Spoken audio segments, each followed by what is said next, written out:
আমরা জানি তাপসদা ভালো লোক, তাপসদা ভালো মানুষ, তাপসদা রাজনীতিতে থাকুন, এটাই আমরা চাইছি। ওনার মতো মানুষকে রাজনীতিতে প্রয়োজন আছে। ওনার যদি কোনো নতুন ইনিংসে নতুন করে ব্যাট নিয়ে নামেন, উনি ভালো রান পান, সেঞ্চুরি করুন, এটাই আমরা চাই। তাপস রায় একজন দীর্ঘদিনের রাজনৈতিক কর্মী। তার স্বচ্ছতা, তার নিষ্ঠা, তার জাতীয়তাবাদী মন, এ নিয়ে কেউ কোনোদিন প্রশ্ন তোলেনি। তিনি অত্যন্ত নিষ্ঠার সঙ্গে, সততার সঙ্গে তৃণমূল কংগ্রেস দলটা করতেন। আসলে তাপস রায়ের মতো মানুষের জন্য এই মুহূর্তে আর তৃণমূল কংগ্রেস নয়। তিনি পদত্যাগ করে আজকে সেই বার্তাই পশ্চিমবঙ্গবাসীর কাছে দিয়েছেন। দেখুন, তৃণমূল পঞ্জিকা নির্ভর, বিশুদ্ধ সিদ্ধান্ত, সরকার ওটা মেনেই চলে। কখন শাহজাহানকে নিয়ে আসবে সেটাও গ্রহ নক্ষত্র দেখে বিচার করেছেন, আর কখন কুণাল ঘোষকে শোকজ করবে সেটাও সেভাবে করেছেন। এখন কে কাকে শোকজ করছে, দলের নেতা কে? সাধারণ সম্পাদক তো জানি কুণাল ঘোষ, তিনি প্রধান প্রবক্তা দলের, তিনি বলছেন কেউ শোকজ করছে, তিনি পদত্যাগ করছেন, আবার তিনি বলছেন তৃণমূল এখন ডুবছে। রাজতন্ত্রের যখন পতন হয় তখন অবিশ্বাস তৈরি হয়, গুপ্ত ঘাতক তৈরি হয়, একে অন্যের উপর আক্রমণ প্রতি আক্রমণ তৈরি হয়, এগুলো হয়। এই মুহূর্তে মানুষের এগুলো নিয়ে কোনো উৎসাহ নেই। তৃণমূলকে মানুষ বিসর্জন দিতে চায়। তৃণমূল কংগ্রেস আরেকটা জিনিস বলছে, আজকে যখন তাপস রায় সাংবাদিক বৈঠক করে যেটা জানালেন যে আমার বাড়িতে যখন ইডি এসেছিল দীর্ঘক্ষণ তল্লাশি করার পর কিছু সেরকম পাইনি, চলে গেছে, কিন্তু দল তার পাশে বা সহানুভূতি দেখানোর জন্য কাটছি ফলো করেনি।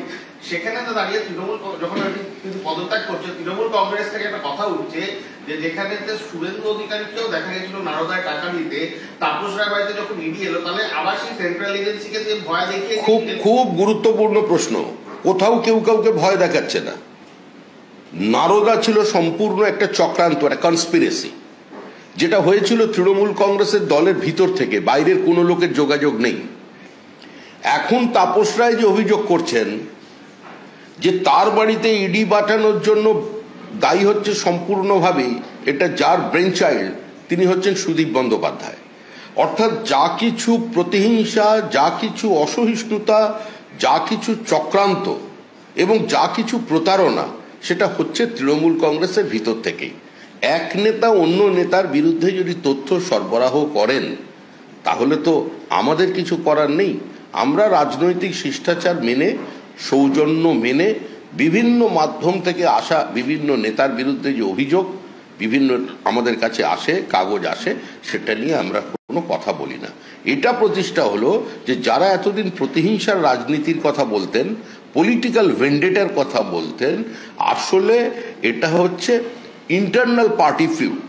এটা তাদের সম্পূর্ণ দলের আভ্যন্তরীণ সংঘাত, যেটার কারণে এ ধরনের ঘটনা ঘটে এবং সেটা অন্য লোকের নামে তারা চাপিয়ে দেন। অভিনন্দন জানাচ্ছি তাপস রায়কে, দীর্ঘদিনের রাজনৈতিক কর্মী, ছাত্রাবস্থা থেকে জাতীয়তাবাদী রাজনৈতিক দল করেন। পশ্চিমবঙ্গের রাজনীতি, কলকাতার রাজনীতি, মধ্য কলকাতার রাজনীতি, কলেজ বিশ্ববিদ্যালয়ের রাজনীতির বহু উত্থান পতনকে তিনি দেহ মন দিয়ে স্পর্শ করেছিলেন। তৃণমূল কংগ্রেসের জন্মলগ্নের সময় থেকে তিনি তৃণমূল কংগ্রেসে ছিলেন, বিপরীত পরিস্থিতিতে রাজনীতি করেছেন, নির্বাচনে জয়ী হয়েছেন। কিন্তু একইভাবে আজকে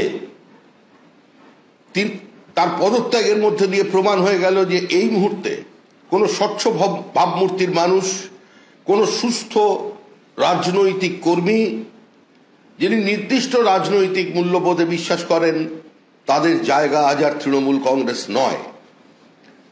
তাকে অভিনন্দন জানাচ্ছি এই কারণে যে তিনি পদত্যাগ করবার সময় অন্তত সন্দেশখালির বিষয়ে তার প্রতিবাদটা রেজিস্টার করিয়েছেন। যে অমানবিকভাবে প্রান্তিক মানুষদের জমি কেড়ে নেওয়া হয়েছিল, মানুষের প্রত্যেকটি জীবিকা, ফেরিঘাট থেকে শুরু করে স্থানীয় ইটভাটা শ্রমিক, দিনের পর দিন শ্রমের মূল্যকে চুরি করে তৃণমূলের নেতারা যেখানে আত্মসাৎ করেছে, এ ধরনের সংঘবদ্ধ অপরাধ পশ্চিমবঙ্গের হয়তো অনেক প্রান্তে হয়েছে, এখনো পর্যন্ত সেটা জনসমক্ষে আসেনি। আমরা আমাদের সীমিত শক্তি নিয়ে 1 দশক ধরে শাহজাহানের বিরুদ্ধে কথা বলেছি। এর অর্থ এই নয় যে শাহজাহান কোনো বিশেষ ব্যক্তি, সে কোনো সুপারম্যান। শাহজাহান একটা ব্যবস্থা, শাহজাহান একটা ভাবনা, শাহজাহান একটা এজেন্ডা, যে এজেন্ডা বিভিন্ন নামে বিভিন্ন বেশে তৃণমূল কংগ্রেস সারা পশ্চিমবঙ্গ জুড়ে প্রতিষ্ঠা করেছে। আজকে তার ক্ষেত্রে প্রতিবাদ পদত্যাগের সময় আজকে তিনি যে অন্তত সন্দেশখালির বিষয়ে তার প্রতিবাদ করেছেন, সেজন্য তাকে অভিনন্দন জানাচ্ছি। আমাদের ভিডিও ভালো লাগলে লাইক এবং শেয়ার করুন। কমেন্ট সেকশনে গিয়ে জানান আপনাদের মতামত।